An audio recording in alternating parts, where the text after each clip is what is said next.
Hello there everybody, today I'm going to be bringing you a deck list for a deck idea that a YouTuber called Kudo-kun did a little while back. I think he called it the Pinky Twilight Surprise deck or something. Well, my own name for the deck is the TwiPie Gala Surprise. So we'll jump into it. Your main character is Twilight Sparkle Gala Greeter. She's got one of the easiest flip conditions in the world. You just have to pay an event and flip her and exhaust her. But I mean, I'll show you the flip side. The boosted side is her trade-off. You have the generic Studious, which all purple cards have, or most, sorry. But when you move this to a problem, you get to move one of your opponent's characters. That's kind of what the deck's about. The whole point of the deck is to move your opponent's characters around. It's very control-y. A lot of people don't like playing against the deck because it is an extreme control deck, but it's a lot of fun. So you use that Twilight. Going on to pink ponies you play. I play 2 Lily. Lily, when she enters play, you can retire one of your friends and give Lily the power of the friend you retired. It's a 2 for 2, so it is fairly good. It gets a lot of your pink unlocked for you, so you can start playing other ponies. I do like Lily. This gets rid of things that say that have a resource on it that you're finding particularly tricky to use, or you're finding particularly tricky to get around. So Lily just gets rid of that pony and just adds the power on. And because this ups the power, so say like if I'm retiring a 3 power friend, Lily's power becomes 5. So that gives you the power to pretty much play anything, barring you have the action points to play it. I also play 2 Berry Punch. When she enters play, you draw a card. And when you're confronting this card's problem, you can exhaust her to draw a card. You're not really using her for the second effect, I'll be honest. You're more using her for the first. Because there's a lot of draw power in the deck, and you have a lot of pink to be working with. I play more pink than purple. You're going to meet her 1 power colour requirement, so she's just a nice free draw. I play 2 Pinprick. Pinprick I'm not so sure about at the minute, because I mean he needs 4 power on the field to play him, and he's only got a 1 power pony. But when he's involved in a face, it's like a cheaper cost of the big top that I'll show you later. He's okay, but there are better things than him. I might take him out for something like a spring forward for purple, but I'm not sure. But I mean, he's okay for now, I suppose. Pinprick, I mean, I can justify playing him, but at the same time I can justify not. But for now, he's okay. Play 3 Apple Brown Betty. Well, Apple Brown Betty, she's a 3 for 3. So she's generic, she's a vanilla, and she unlocks every pink card in your deck, barring Pinprick. So, yeah. I play 3 Big Top. Big Top she costs a 4. It's a 4 for 3. And when you win a problem face-off involving it, dismiss an opponent's friend. This is one of the cards that get the cards your opponents into the discard pile. That's what he combines really well with Twilight, because you can move Twilight to a problem, drag one of your opponent's most problematic cards. A good example would be Holly Dash, that like a lot of blue decks play. You can basically drag Holly Dash with you. If you play Big Top, you can force him into a face-off, and then you can win the face-off and go sod off Holly Dash. And then that's one of the most problematic ponies gone, without even thinking about it. I'll leave Twilight there, because another card you play is you play 2 Pinky Responsibility Pie. This is the last pink card, pink pony. Again, it combines in the same way Big Top does, except you don't need to win a face-off. You literally just play Pinky and go, bye. I think Kudo-kun once described it as basically saying, I'm going to drag all your friends to 1 problem, and then I'm going to get rid of your £25 card, well, pound in my money, pound card before you get to use it, which is basically what the deck does, and it's extremely effective in doing so. Now, my pink lineup's a bit more different. I play 2 Breezy Twilight Sparkles. The Breezies I feel are extremely good.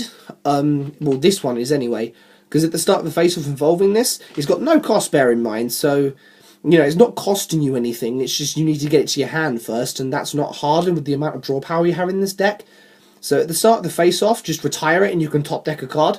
So you can basically fix your face-offs, and in this deck you need to be winning them without a doubt. So I play 2 of her simply because, well, if you get rid of one, at some point you're going to want another. I found 2's a good number, 3 clogs a bit too much, and 1 you never get her. I also play Blue Moon. Blue Moon's just a vanilla. He does give you access to a lot more purple if you're finding it difficult to get to your events to flip Twilight.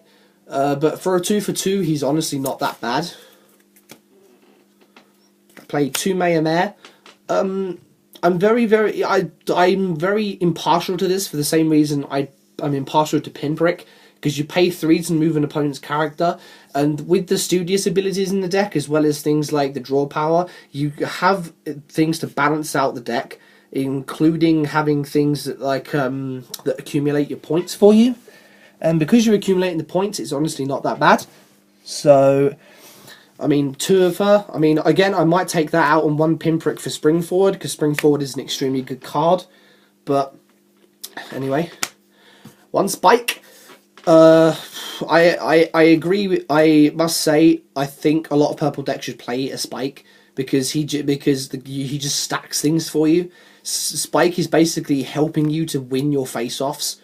He's a 2 for 2. Again, he's only got 1 power, so he's not strong. But you don't really want him involved in the face-offs. You just want him there because it's Spike. And if you're playing a purple deck, you gotta play Twilight Sparkle or Team Organizer. Again, she's not really going to be thrown into many face-offs, but she's giving you +1 action point to the end of the turn, and that action point is never, ever, ever wasted. So, pardon me. Her point is never wasted, like, ever. It's never, ever, ever wasted. If you can't find something to use it, just draw a card. It's never, ever wasted. So that's the ponies. Moving on to the events, I played 3. It's elementary. The one thing that Kudo-kun's build was missing was a color fixer, and he himself said he'd play one. So now the Crystal Games has come out, we actually have one. So I play 3 of it. I play 3 Downright Dangerous, which basically robs 2 power from one of your opponent's friends to the end of the turn. And if that power, and if the pony in question drops to 0 power, you dismiss it. So again, this is sticking with the deck's theme of retiring things. Also, a lot of ponies sit on 2 power, so this gets rid of those problematic cards. 3, let's get this party started. Penultimate draw engine. 2 pink power, 1 cost, draw 3. What's bad about that? You don't really want to be flipping it in a face-off, but 3 cards? Not to mention using Spike's ability, if you are flipping one on a face-off, you can exhaust him, put this back on top of your deck, and then just pay an action point, you draw it. So it's never, never dead. Like, ever. I can't think of a time. And the last 3 are Vision of the Future. Ultimate face-off reaction. Stick this on top, you're guaranteed to check the 5, and then Spike can put it back on top of your deck for you if you so need it the next turn. It's literally a no-brainer. There is a lack of purple events in the deck, I'll admit. I am considering running things like Back Where You Began, because that just does things for you. But I'm struggling finding the room. So moving to resources, I like to play 2 Scorpan's Necklace. So you place the home, and during your main phase, retire this, pay 1, and you can put a card from your hand to top of deck. So again, it's helping to stack your cards for you. And if you're low on the purple power, you can retire this card and give one of your characters purple until the end of the turn. So you can give your stronger pink pony purple, so that pony will have 3 purple power as well. So Scorpan's Necklace is good for that. It undeadens your hand in a way, but it has no colour requirement to play. Boneless is fantastic. I love Boneless. He's so good. During your main phase, retire this, pay 1, have both players shuffle their decks, draw 3. So not only are you there, if they're stacking things and you know they're doing so, which a lot of players actually do now, you just shuffle their deck, so that's just completely pointless to them now, and then you draw 3. What's so bad about that? And this does the same as Scorpan's Neckers. Retire it and give one of your characters pink. So again, it will help unlock the pink in your deck for you. I would play him at 3, but 3 does clog a bit, and you don't really want to be wasting your action points on things that aren't going to be helping you either gain field presence or anything, or retiring things. And I also like to play 2 rubber chickens. So play on a friend, and while it's involved in a troublemaker face-off, it gets +2 pink power. A lot of players are beginning to play things that, or at least at my locals, they're beginning to play things that have quite troublemakers that have high power. So I'm finding it harder and harder to get over things. So I think 2 rubber chickens are a very good choice for this. And not to mention +2 pink power, because the troublemaker face-off is at the beginning of the turn, not the end. Regardless if you lose, you've still got the power until the end of the turn.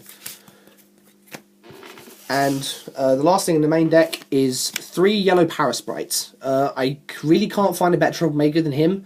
And if you're beginning to get him mid to late game, providing that your deck is worked up to this point, excuse me, sorry, my throat. If your deck's worked and you're getting him mid to late game, you can guarantee your opponent's not going to have a lot of cards left in their hand. So having this, they're going to start discarding it, and they're going to have no outs at all after a while. So you can it's basically a good game by this point anyway. So that's the main deck. Coming on to problems. I play 2 Adventures in Foul Sitting. So this is the problem I use to start. The first player to confront it can look at the top card of your problem deck and then leave it on top of the bottom. So this basically can thin through, and this basically helps you stack so you know what problem's going to come next. I also play 2 Mean Meanie Pants.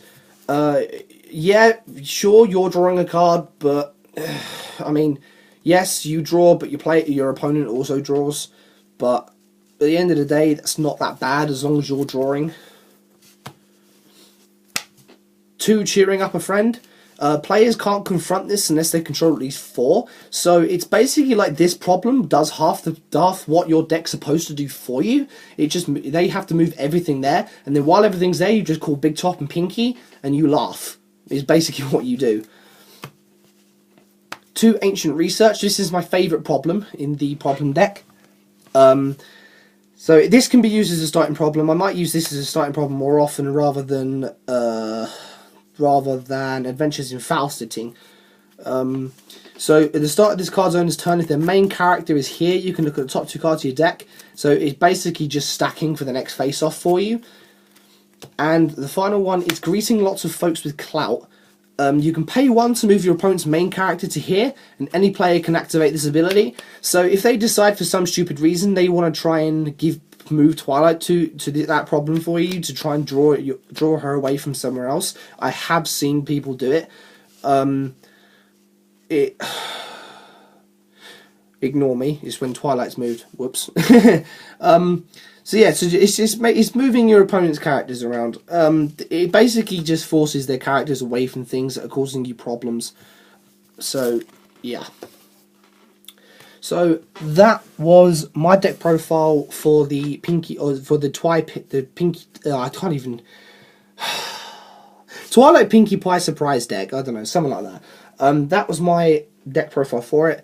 I will bring you more deck lists as I go. Expect this deck list to be updated at some point. I do have a tournament in a couple of weeks, so expect me to update it. And I will see you in the next video.